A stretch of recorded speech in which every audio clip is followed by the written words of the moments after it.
Bom dia a todos.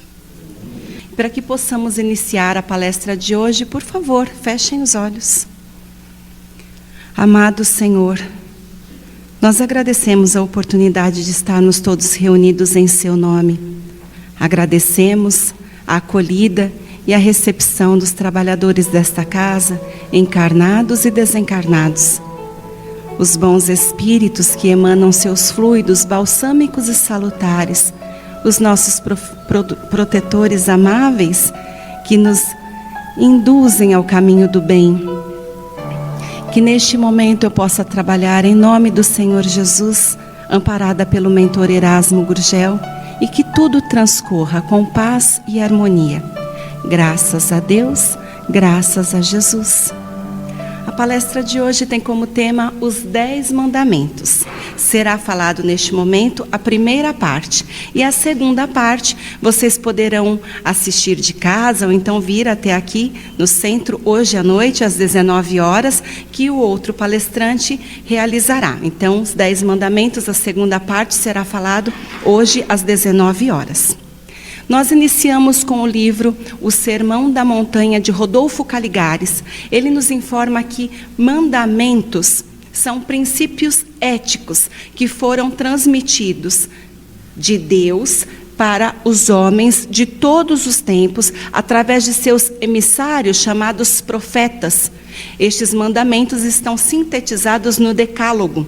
Portanto, o Decálogo são os 10 mandamentos ou os 10 princípios, preceitos da lei de Deus, que foram enviados pelas 2 tábuas de pedra, enviados a Moisés no Monte Sinai. Nós temos informações no livro Êxodo, capítulo 19, versículos 1 e 2, de que, depois de 3 meses que o povo de Israel havia saído do Egito, eles chegaram no deserto do Sinai, onde acamparam. No livro de Jesus para as Crianças, de Bittencourt Sampaio, no capítulo 2, ele nos informa tudo que este povo hebreu passou desde a sua saída do Egito até todos os acontecimentos que são importantes para o cristianismo, consequentemente importantes para todos nós. Pois então, nós temos informações de que, a caminho da terra prometida, Moisés tentava disciplinar aquele povo que era ingrato, blasfemando, reclamando do próprio Deus. Mesmo todos os prodígios que foram feitos por Deus por intermédio de Moisés, nem isso bastou para que aquele povo recebesse a verdadeira crença de um Deus único. Então, um Espírito de Deus se manifesta ao médium Moisés, médium intuitivo, vidente, psicógrafo. Ele se manifesta a Moisés, afirmando que Moisés precisava receber algumas leis que pudessem conduzir aquele povo e desta forma eles pudessem ter mais felicidade. É desta maneira que Moisés é atraído ao topo do Monte Sinai. Moisés passa muitos dias naquele monte. 40 dias Moisés fica no monte para receber as leis de Deus. E o povo de Israel não sabe o que aconteceu com aquele grande legislador hebreu. Eles não sabem se Moisés morreu no monte ou o que aconteceu que ele não retorna. Então, quando Moisés recebe as 2 tábuas de pedra contendo as leis divinas, ele retorna para o seu povo e ali chegando, ele tem uma surpresa. Aquele povo, sem saber o que aconteceu de Moisés, ele fica então desesperado E ele força Arão, que é irmão de Moisés, a fabricar o bezerro de ouro para que eles pudessem adorar este bezerro. Aquele povo que conviveu com a civilização egípcia precisa de imagens para a sua adoração. E Arão constrói este bezerro. Quando Moisés então retorna com as 2 pedras da lei, ele encontra este povo adorando o bezerro de ouro e é tomado por uma revolta. Moisés quebra as 2 pedras da lei, toma a sua espada e convida todos aqueles que já se entregaram à crença verdadeira num Deus único, para que então exterminem os rebeldes. Isso de fato acontece, e após o extermínio dos rebeldes, Moisés recebe por intuição daquele Espírito que está enviado por Deus, de que ele infringiu uma das leis divinas: não matarás.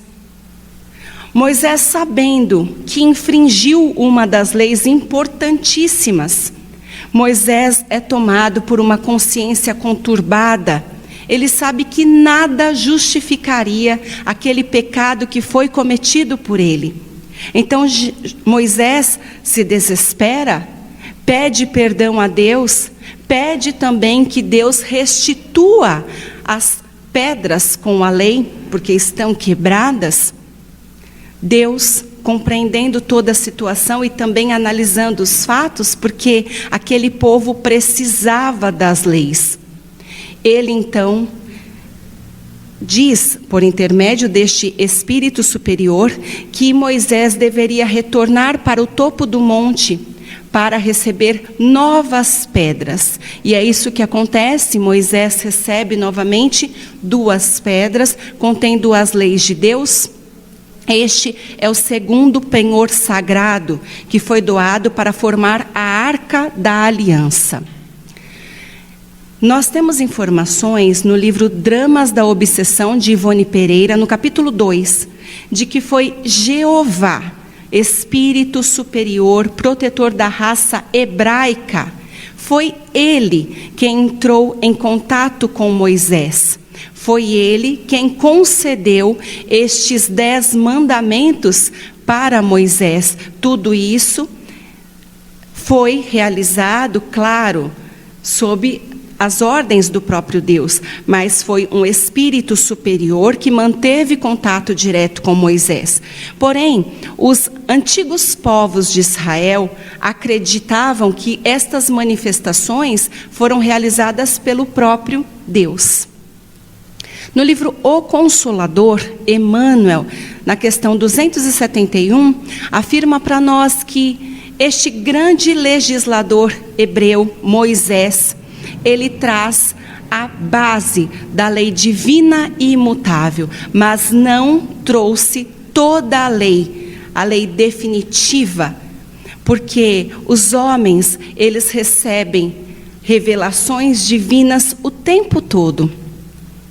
Desta maneira, nós temos a certeza de que até hoje a humanidade recebeu a grande revelação em 3 aspectos essenciais. Então, Moisés traz para nós a revelação da justiça.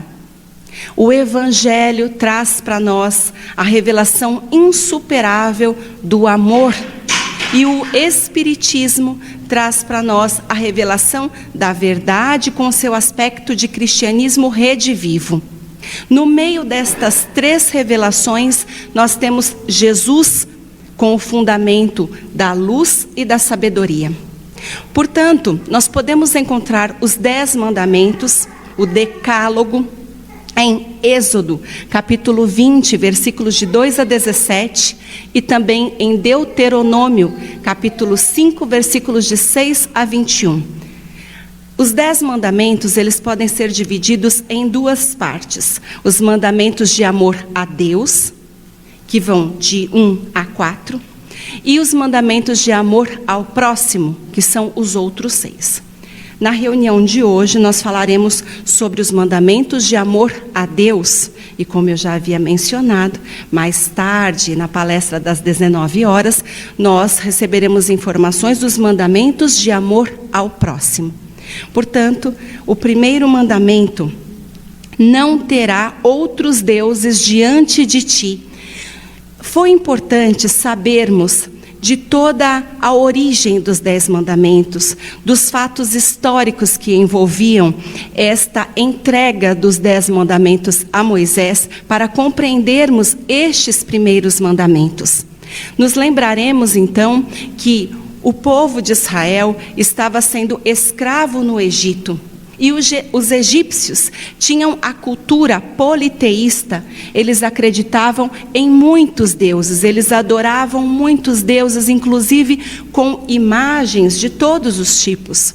Portanto, o primeiro mandamento: não terá outros deuses diante de ti. Claro, porque este povo foi designado para trazer ao mundo esta crença num único e verdadeiro Deus. Então, não terá outros deuses diante de ti, porque deve adorar um único Deus, que é Pai de todos nós.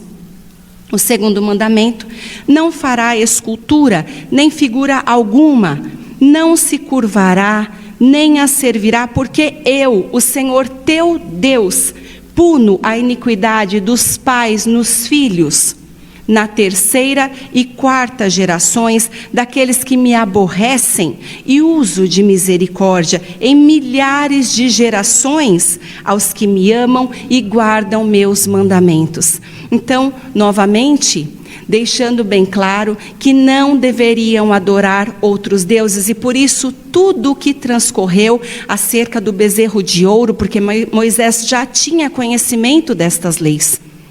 Não adorareis outros deuses, se entregará apenas a adorar Deus, Pai de todos nós. O terceiro mandamento: não tomará o nome do Senhor teu Deus em vão. Também, naquela época, eles costumavam usar o nome de Deus com frequência, muitas vezes em assuntos mesquinhos, levianos. O respeito pelo nome de Deus deve ser sempre mantido. Nós sabemos que quando nos entregamos a questões fúteis e mesquinhas e envolvemos a divindade, nós podemos atrair para junto de nós espíritos menos evoluídos, espíritos zombeteiros e levianos, espíritos que vão se comprazer com esta nossa intenção, com esta nossa conduta, e desta maneira podem fazer gozações com a nossa crença. Então, o adequado é que tenhamos uma postura séria, reta, respeitarmos o nosso Deus, que é o Deus de toda a humanidade, Criador de todo o universo. E esta postura séria e reta vai fazer atrair os espíritos que têm as mesmas intenções que nós, espíritos sérios, retificados, que desejam que nós estejamos sempre aprendendo e avançando, respeitando e nos curvando diante do Deus soberano. Quarto mandamento: lembra-te de santificar o dia de sábado. 6 dias trabalhará e fará toda a tua obra, mas o 7º dia é o sábado do Senhor teu Deus. Não fará nenhuma obra, porque em 6 dias fez o Senhor os céus e a terra, e o 7º dia descansou. Portanto, abençoou o dia de sábado e o santificou. Primeiro nos lembremos que os 7 dias da criação, na verdade, são períodos que levaram milhares de anos. Portanto, cada dia da criação, como está dito na Bíblia, na verdade, são períodos de milhares de anos. Continuemos. Nós precisamos entregar pelo menos um dia da semana para a elevação da nossa alma, para consagrar pelo menos um dia a adoração a Deus, ao Senhor. que tenhamos este um dia para nos elevarmos à espiritualidade. Mas nós sabemos que não necessariamente o sábado. Lembremos também do amado Mestre Jesus, que fez diversas curas no dia de sábado. Inclusive, foi um dos motivos pelos quais os fariseus e escribas perseguiram Jesus, afirmando que ele estava infringindo esta lei do dia de sábado. Mas Jesus disse: o meu Pai trabalha até agora e eu também. Então, não precisa ser no sábado, mas que você possa entregar pelo menos um dia da tua semana à consagração da espiritualidade, a tua elevação espiritual.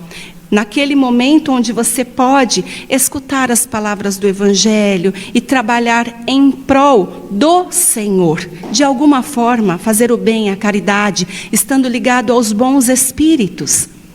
No livro O Evangelho dos Humildes, Eliseu Rigonati nos esclarece que aquele que ama a Deus sobre todas as coisas presta culto em espírito e verdade unicamente a Ele, não adorando outras imagens, consagrando não apenas um dia, mas todos os dias, horas e minutos de uma vida reta e digna. É desta maneira que nós podemos amar a Deus, fazendo bem aos nossos semelhantes. Com certeza escutaremos isso na palestra da noite. Todas as vezes que eu faço bem ao meu próximo, é como se estivesse fazendo bem ao próprio Pai, mas sempre respeitando o nome do Senhor. À noite, nós teremos então os demais mandamentos. São eles: honrará teu pai e tua mãe, para ter dilatada a vida sobre a terra que o Senhor teu Deus te dará. Não matarás, não cometerás adultério, não roubarás, não praticarás falso testemunho, não cobiçará as coisas alheias. No Evangelho segundo o Espiritismo, capítulo 9, Deus é único, Pai de toda a humanidade. E Moisés foi o Espírito enviado em missão para fazer conhecer este Deus que é único e verdadeiro. Nós sabemos que Moisés abriu o caminho. Jesus continuou sua obra, porque ele disse: não vim para destruir a lei, mas para dar-lhe cumprimento. E o Espiritismo arrematará, trazendo todas as informações simplificadas, esclarecidas, para que possamos compreender a lei, para que possamos compreender o Evangelho do Mestre. Então é importantíssimo, fundamental, que todos nós conhecêssemos as leis de Deus, para que pudéssemos explicá-la à humanidade. Explicar sempre para as crianças, para os jovens.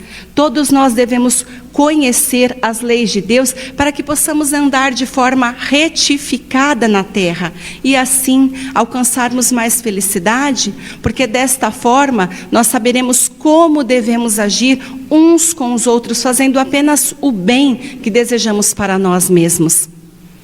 Lembrando que depois destas leis divinas, chega Jesus, resumindo as 10 leis em apenas 2.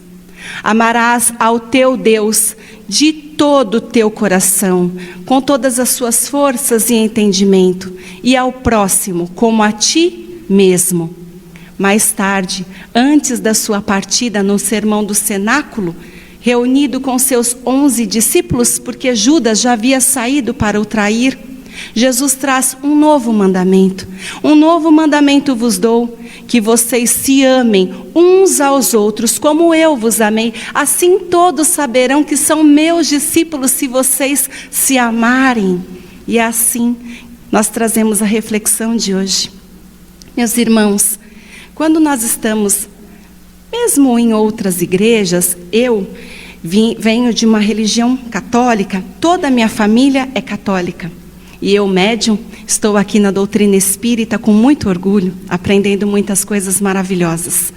Mas Na religião católica, na religião evangélica, todos conhecem os 10 mandamentos, mas será que nós estamos aplicando estes 10 mandamentos nos dias de hoje?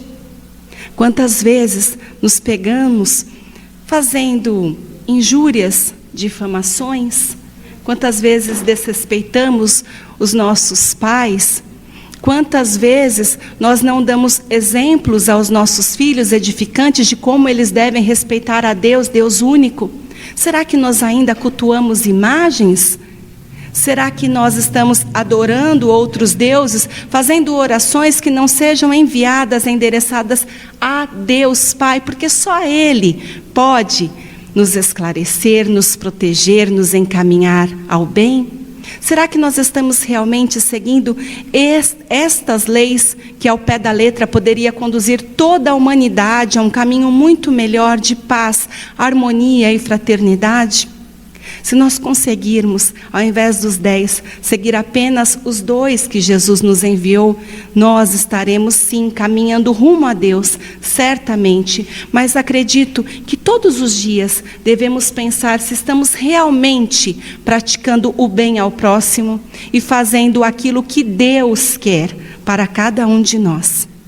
Eu agradeço humildemente a oportunidade que tive nesta manhã para que possamos finalizar a palestra de hoje. Por favor, fechem os olhos. Nós agradecemos, Senhor meu Deus, por estas informações que os profetas nos deixaram. Nós agradecemos pelos espíritos superiores que estão cuidando de toda a nação, do mundo. Agradecemos a Jesus, Mestre, governador do mundo, que cuida carinhosamente dos seus irmãos, com todo o seu amor.